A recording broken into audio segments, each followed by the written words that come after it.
Welcome to Learn with Trevor. Yes.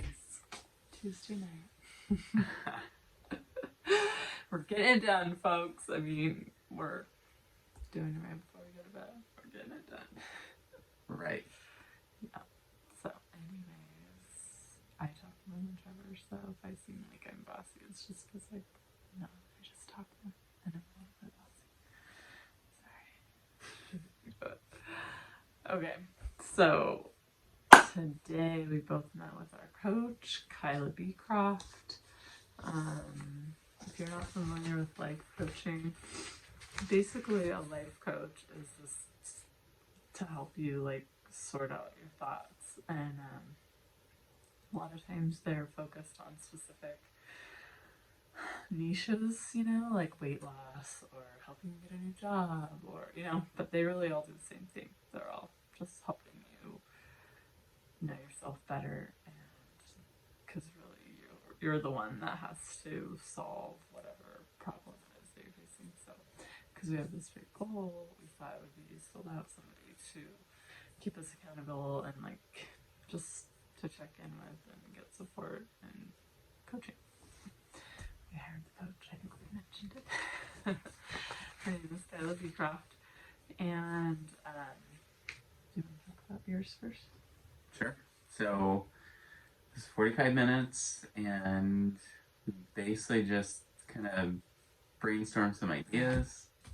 And one thing we talked about was, one idea I had was the dollar project, where basically I just try and put as many little insights that I've gained into some YouTube videos, and then just sell those for $1. And you should call it Holla for $1 project. Holla for $1, and you get way more. So the goal is just to make it cheap, make it really good, so people want to share it, and just see how broad of a reach and how broad of an impact I can have with something like that. So I'm super excited about it. It's just a fun project where if you can just help a few people, it's super meaningful, and if you can help more than that, it's amazing. So you just need 1 million customers. Yeah, just need 1 million customers. Well, 1 million. There's surely a million people that want to holla for your dollar. Right. For your $1 worth of information. Yeah, so that's mainly what we talked about. Yeah, and we talked about Trevor. No, I'm just kidding. We talked about, so she starts by helping you figure out what you're best at, because and I believe this too, that when you're working in your strengths, that you're just going to be a lot more successful, and it's going to be a lot more enjoyable, which I like to enjoy what I'm doing. So we talked about that, and it was really hard for me because I had a lot of judgment about what I felt my strengths were. It was like, I think I'm fun, I think I have good energy, I like to try new things. They all just seem really shallow to me, but she kind of helped me see that there's purpose in all of our strengths. We're religious too, so she kind of shared some scriptures about how the body has a head and arms and legs, and each part has a different role, but the arm isn't better than the leg, and if everybody wanted to be an arm, it wouldn't be a very useful body. So that was helpful for me to get a little clarity about that my gifts were meaningful, and to not judge them so much as seeming kind of shallow. And then we talked about the ideas that I have for making money, which were the Take Care company that I talked about yesterday with my sister, real estate, house flipping, and yeah, those are the ones we talked about. And then also I thought about becoming a life coach, so that was another one that I told her that's always in the back of my mind, is maybe going to the life coach school and starting a life coaching business. So she was like, whoa, that's a lot. And she helped me and she wasn't like, no, you need to dial it into one. She was just kind of helped me get some clarity on how to manage so many ideas. And what we decided was that I would constrain my ideas to monthly projects. So instead of all the time thinking I'm going to make a ton of money with real estate, and I'm going to make a ton of money with this business and this business, to just kind of pick projects. So, for example, like a marketing campaign with real estate, or which could be so many different things. It could be like emails and letters and phone calls and texts to people, or it could be like an event, or it could look a bunch of different ways, but just like kind of setting a goal to have certain projects that I work on monthly in real estate. And then for the Take Care company, same thing, like scheduling a monthly event to sell products. And then that way I can organize each week with like how many things am I going to need for that event, and like having goals for how many new products to create. And then for house flipping, just like have a goal of how many people I want to reach out to each month to try to find a house. So that was really useful. And she just gave me a little more information about like the scheduling, just starting with like your to-do list and then putting everything on your schedule. So like I made some to-dos for all those different business ideas, and then I just need to look at my schedule and be like, okay, I want to make a video of a home. I want to do like a home tour video. So I need to look at my schedule and be like, what's a good day?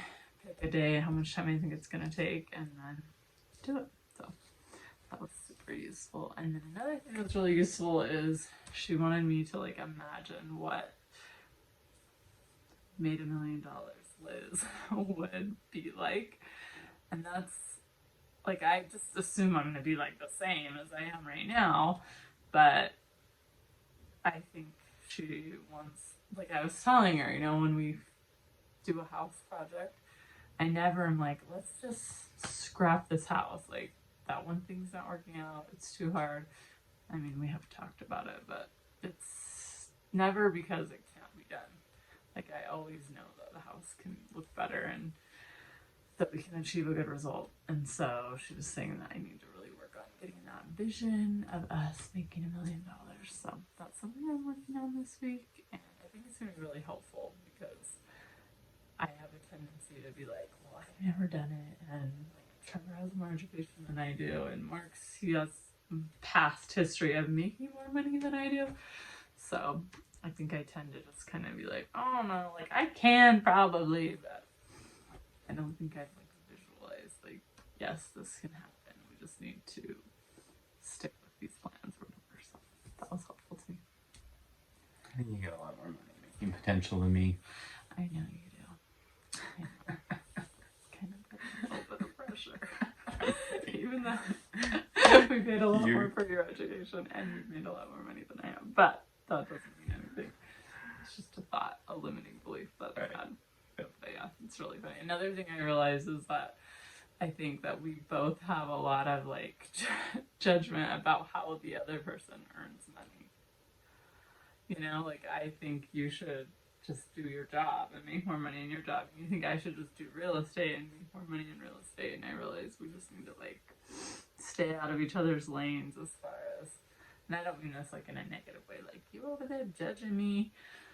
I just mean like we need to just both trust the process for you. I need to trust the process for you, and you need to trust the process for me, instead of thinking like, well, I think you could do better doing this or whatever. You know what I mean? Yeah. I think you're doing great in real estate.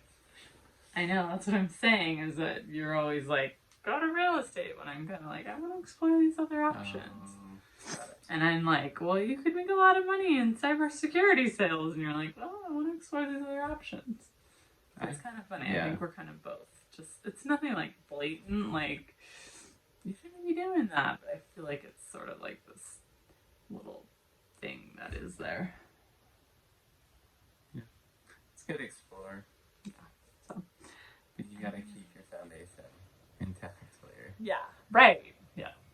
I don't mean like, you should put your down. I just mean like, we both need to be really open, I think, to the process of where we're gonna land, and not even worried about like what the other person should or shouldn't be doing, unless they're like causing harm to our family or to each other or someone.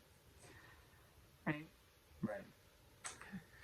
And maybe in your exploring, you'll realize, hey, I really do love real estate. I really do love cybersecurity, and that's what I want to do. And that was actually something that Kyla helped me with today too, because yesterday I was stuffing envelopes for like my client lists and my friends. So it's like not that big. It's like 70 people. It's not even that big, but it's like folding papers, writing a little note, putting it in the envelope, writing their name and address, stamp, sticker, seal it. It was just really tedious and boring, and so I was like, maybe I shouldn't be doing these things. Like they definitely don't feel like they're in my zone of genius. And she was saying, well, in your business, you have to do a lot of things you don't like because you really like the result. And so that was helpful so that I could kind of look back and be like, well, do I like the result that I'm getting from this action?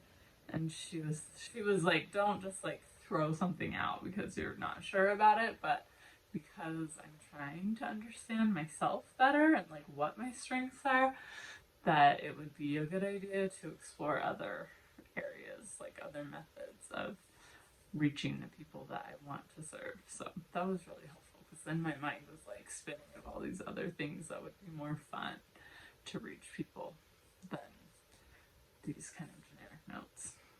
I mean, I think they're like, I try to do things that are helpful.